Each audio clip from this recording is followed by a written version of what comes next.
जनता भी घाटे में। जब हम चिल्लाते थे कि भाई तुम्हारे पास नहीं रहेगा, चंडी अपना काम कर रही है, तब तुम बाबा जी की बात को नहीं, हम नहीं मानेंगे, हम नहीं जानते।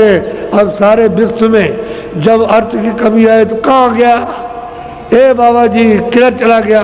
अब बाबा जी से पूछो तो बाबा जी उसके बाद बतरा भी 5 वर्ष में बैठे, यहाँ पूछ लो, यहाँ पूछ लो, आगे तो चला गया।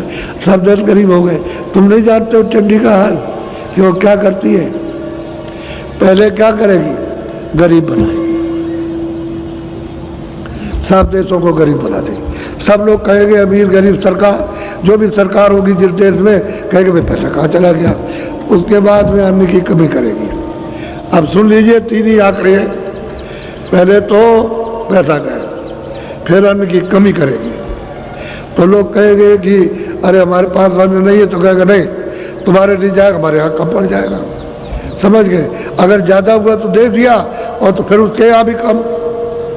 तो कहते हैं हमारे पास नहीं है, हम तो कहे हमारी जनता मर जाएगी, तब जो कुछ हो जाए तुम अपने देश को संभालो, हम अपने देश को संभालो, ये फिर यहाँ भी कमी हो जाएगी। तो अन्न की कमी उस देश में, उस देश में, उसमें, और फिर वो लड़ाई करा देगी। तो मतलब आप समझ लीजिए, आप ये 3 बातों में मंत्र है, ये इंसानी मंत्र। 3 बातों फिर क्या करोगे आप, पहले सोच लो। अब इसके आगे और कुछ नहीं कहेंगे। तो चंडी अपना काम सब कर रही है। चंडी एक बहुत बड़ा देवता है, ये बाहर की चर्म आंखों से दिखाई नहीं देगा, वो तो दिव्य आंख से दिखाई देता है, इन आंखों से दिखाई नहीं देता, और सब जगह काम कर रहा है, सब जगह। बस मैं इतना ही बता रहा हूँ आपको। और वो अपने काम में अब सफल है, और काम कर रही है, सब धीरे धीरे धीरे धीरे वहीं ले जाएगी। और आपसे ये कहा जाता है कि तुम ठीक समझ जाओ, ईमानदारी मेहनत से काम करो, जो कर रहे हो उसमें तुमको पूरा पड़ेगा। और पूरा पड़ेगा, कपड़े खाना ये वो बचत सब बाल बच्चों के लिए, सबके लिए।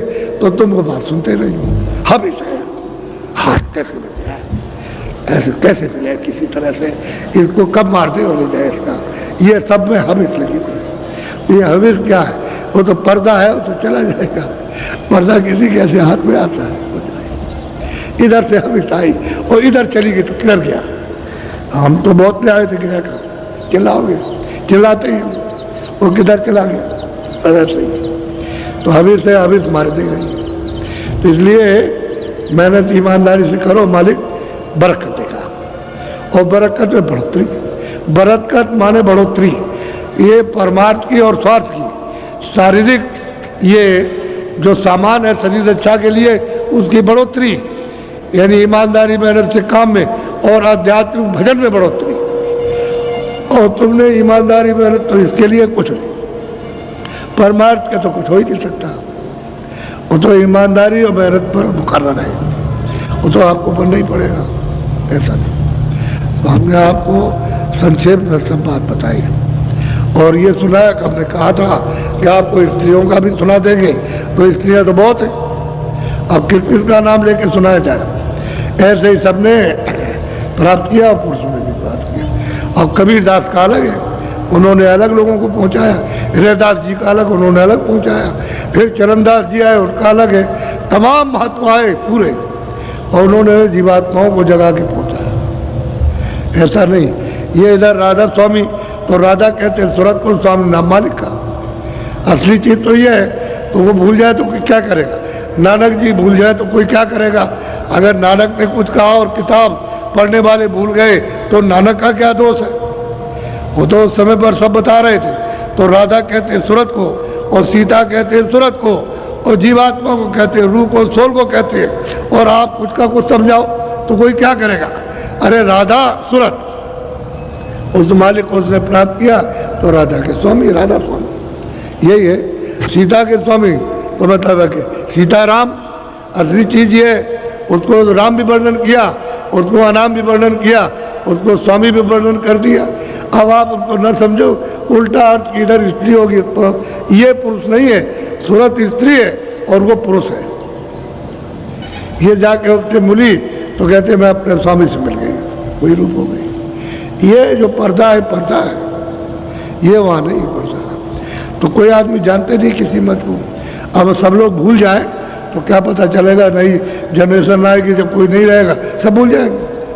ऐसे ही हो गया सब। इसलिए आप जो उन्होंने बताया तो ठीक था, अपने अपने वक्तों में बहुत पहुंचाया, बहुत जीवों का उद्धार किया जगा करके। अब जब आप इस रास्ते में चलोगे तब पता चलेगा कि बहुत जीव पहुंच गए, वहाँ बहुत पहुंचे हैं। संतों ने बड़ी कृपा की, बड़ी दया की कि ऐसे जीवों को जो कुछ नहीं, अपाहिज थे, जो कभी जा नहीं सकते थे और दुर्बल थे, कभी उठ नहीं सकते थे, उनमें दया कर दी, उनको पहुंचा दिया। तो वो तो सामर्थ्यवान है सब प्रकार से, हर तरह।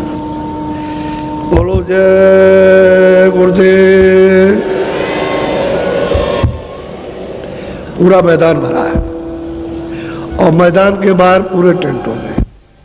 मैं अब नामदान दूंगा, कल कहा था कि नामदान देंगे तो अब दे देता हूं। अब इतना आप करना कि शाकाहारी रहना, अशुद्धार मत करना, आदमी को मारो वो मत करना, पशु पंछी मारो वो भी नहीं, जल के जीव कीड़ा मारो वो भी नहीं, अशुद्धार नहीं, न मारो ना करो। अशुद्धार करोगे तो आपका विकृत खून खराब और मन बुद्धि चित्त इंद्रियां सब विकृत खराब हो जाएंगी, अशुद्ध हो जाएगी। शाकाहारी रहो, अनाज मोटा मांगी सब्जी, और मतलब ये है कि हरी गली, समझ गए, सब्जी, और मतलब इसके बाद में सूखे गीले फल और घी और दूध, इसको खाइए। और जो कपड़ा बन जाए आपके खेतों में रुई से या और किसी से तो उसको आप अच्छा पहनिए, मोटा पहनिए। और झोपड़ी में 3 पत्थरों की या फूस की बने तो उसमें आप आराम से रहिए। तो आपको तो कुछ मना नहीं किया, समझ गए। और रास्ता मिल जाए भजन कर लो, जब रास्ता मिले तो भजन करो, असली काम तो ये है। तो शाकाहारी रहो, ऐसा कोई नशा मत करो कि बुद्धि आपकी पागल हो गई तो आप अपनी बच्ची को, अपने घरवाली माँ को और घरवाली देवी को और अड़ोसी पड़ोसों को सबको गाली देते हो नशे में। ऐसा नशा भर गया था। बीड़ी और हुक्का ये पियो, और कोई नशा नहीं, क्योंकि सिगरेट में उसमें कुछ रख दिया और पिया तो तुमको नशा चढ़ जाएगा।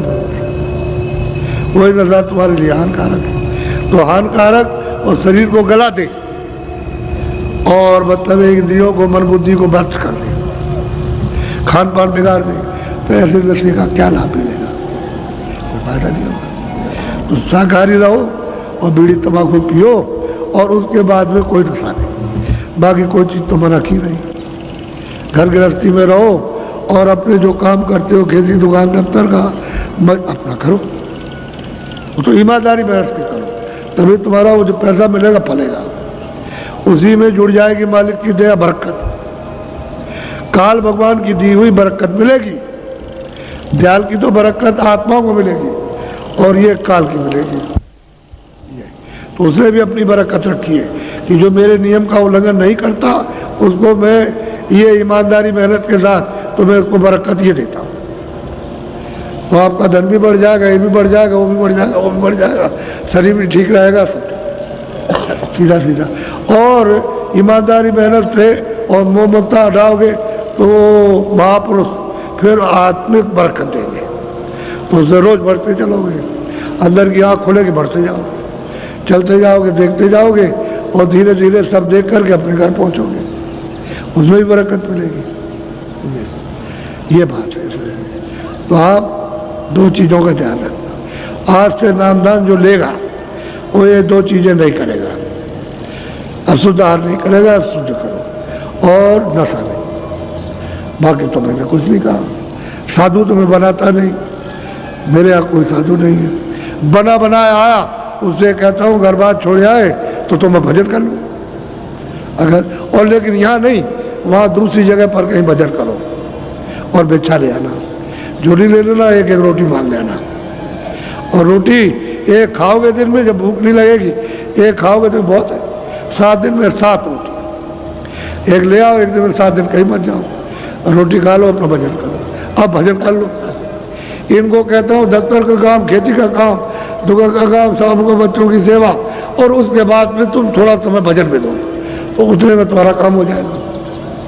अब देख लीजिए उनका दिन भर भजन और इनका इन कामों के बाद इतना समय, 1 घंटे का 1.5 घंटे का बस, इतने में तुम्हारा काम बनेगा। अब इतनी सुविधा आपके लिए और उनको दिन भर रगड़ा और भिक्षा करेंगे और नहीं, धोखा नहीं देंगे किसी को। रोटी बना ली ले आओ और तुम देख लो कि कब बनाती है, दिन में बनाती है तो एक रोटी मांग ले आओ, शाम को तो दिक्कत होगी, दिन में मिल जाएगी। क्योंकि दिन में आदमी चला जाता, घर में देवियाँ रहती हैं तो बने बनाई रोटी एक उठा के दे देंगे, आप सुविधा रहेगी। तो मैं कोई उनको मैं ये नहीं कहता हूँ कि तुम घर गृहस्थी में चले जाओ, फिर शादी करो, या शादी की छोड़ आए तो बहुत दिन हो गए तो मत जाओ भजन करो, लेकिन यहाँ हमें सबने दूसरी जगह बैठक करो, तरीका आपको बताता। अब मैं आपको नामदान देता हूँ, ये दीक्षा है, मंत्र। पहले लोग मंत्र और दीक्षा देते थे, अब ये दीक्षा मंत्र नहीं है, ये नामदान है, आत्म धन का दान। तो ये आप किसी को बताने, दीक्षा ली हुई किसी को बताया नहीं जाता, मंत्र लिया हुआ किसी को बताया नहीं जाता। तो जो कुछ भी आपको बताया जाए बताना नहीं।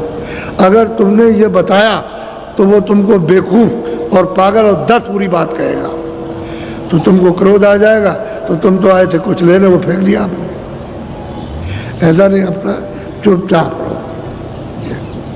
तो जो बताया जाए वो चुपचाप रखो। फिर जो अंदर का भेद बताया जाए, जो सिमरन ध्यान भजन, वो अपना चुपचाप करो। जब आपको कुछ मिलने लगे, आँख खुलने लगे देखने लगो, कान खुलने लगे सुनने लगो, रस और आनंद आने लगे, तो किसी से कहना नहीं। अगर तुमने किसी से कह दिया कि मैं ये देखता हूँ ये सुनता हूँ, तो बंद हो जाएगा।